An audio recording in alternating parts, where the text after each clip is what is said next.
በስመ አብ ወወልድ ወመንፈስ ቅዱስ አሐዱ አምላክ አሜን።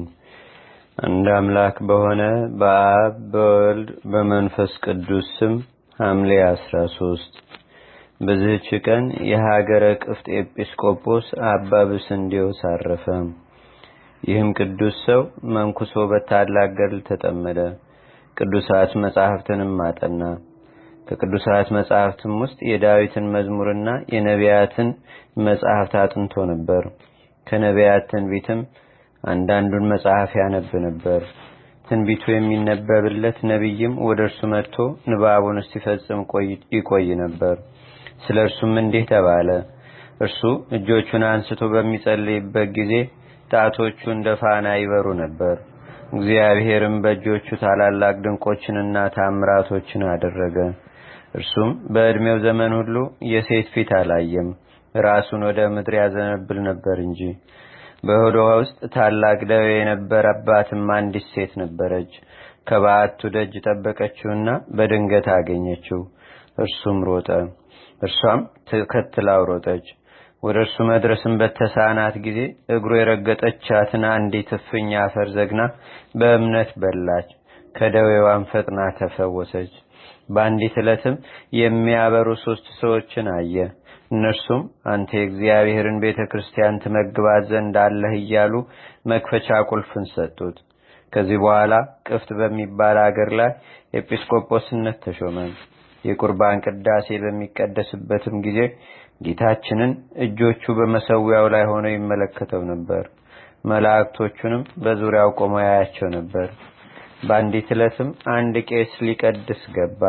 በቅዳሴ እኩሌታ ላይም በመሰዊያው ፊት ላይ ያለ ምራቁን ተፋ። ቅዳሴውን በተፈጸመ ጊዜ ይህ አባት ገሰጸው፣ እንዲህም አለው። በሚያስፈራ መሰዊያ ፊት በምትቆም ጊዜ ከእግዚአብሔር ጌትነት የተነሳ አትፈራምን? የተፋወስ ምራቅ በመሰዊያው ዙሪያ በቆመ ኪሩብ ክንፎች ላይ እንደደረሰ አታውቅምን? ያን ጊዜም ያንን ቄስ መንቀጥቀጥ ያዘው። ተሸክመውም ወደ ቤቱ ወሰዱትና ታሞ በዚያ አረፈ። ይህም ቅዱስ አባት አንደበቱ ጣዕም ያለው ነበር።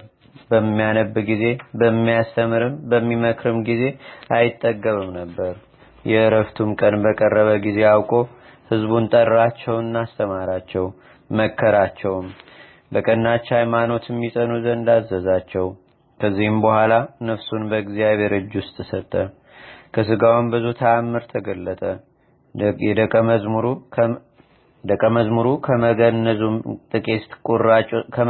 ጥቂት ቁራጭ ወስዶ በእምነት በሽተኞችን ሁሉ ይፈውስበት ነበር።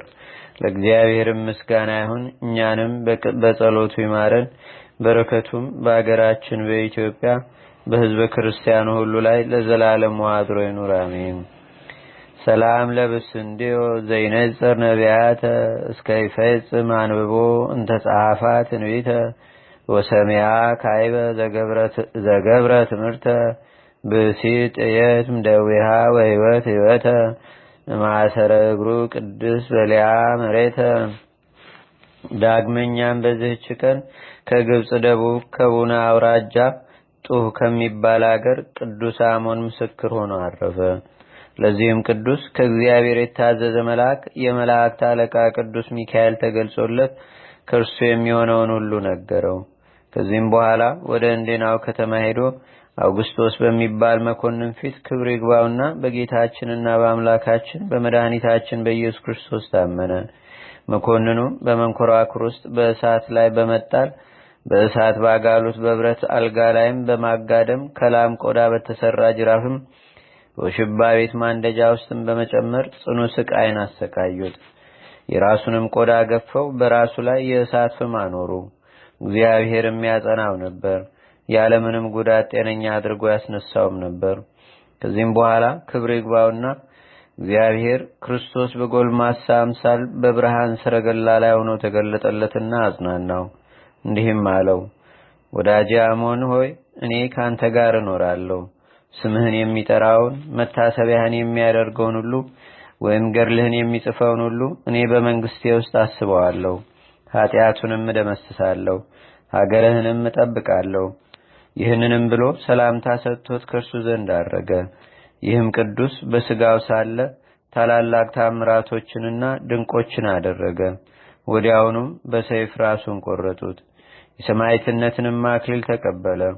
ቅዱስ ዮልዮስም በዚያ ነበረ። ስጋውንም ወስዶ በመልካም ልብስ ገንዘው ከሁለት አገልጋዮቹም ጋር ወደ አገሩ ላከው።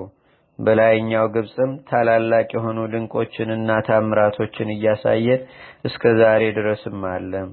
ለእግዚአብሔር ምስጋና ይሁን። እኛንም በዚህ ጻድቅ ሰማዕት ጸሎት ይማረን። በረከቱም በአገራችን በኢትዮጵያ በሕዝበ ክርስቲያኑ ሁሉ ላይ ለዘላለሙ አድሮ ይኑር፣ አሜን። ሰላም ለአሞን ለእግዚአብሔር አራሁ እንተ ተካሄዶ ኪዳነ በዘይሄሱ ቃላፉሁ እለይነጽሩ ትግስቶ ሰባደንገጸ ወይፈሩ አነዳር እሱ በመጽዋዕት ጠቡ ዋፋመ እሳተ ዲቤሁ ወጡ።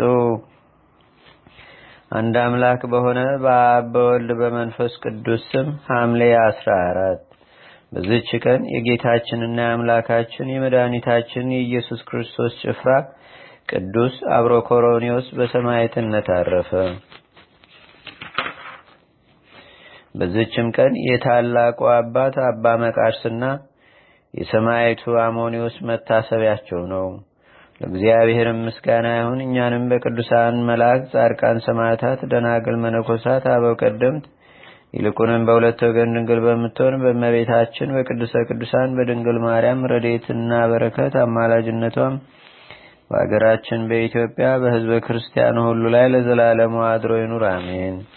ዛቅረብኩ ማሌታ ዘኪራ ይላፈ ምለተጠምዱከ ዘልፈ ለላነበብ ተወከብ ዘንዴቴ መጽሐፈ እንደረሰይከ እግዚኦ ጸሪቀ መለት ውኩበ ምላቡ ውላን ዘተርፈ ነቢያት፣ ቅዱሳን፣ ሐዋርያት፣ ሰባኪያን፣ ሰማዕቶ፣ ጻድቃን፣ ደናግል፣ አዲ ወመነኮሳት ኢራን ባርኩ ባርኮ ጉባኤ ዛቲ መካን እስከ አረጋዊ ሊቆኑስ ሕፃን ለዘጻፎ በክርታስ ለዘጻፎን ዘይደርስ ለዘአንበቦ ለዘተርጎሞ በልሳን አዲስ ወለዘሰማ ቃሎ በዝነ መንፈስ በጸሎተሙ ማርያም አራቂተ ኩሉም ባይ ስቡረ ማረነ ኢየሱስ ክርስቶስ አቡነ ዘበሰማያት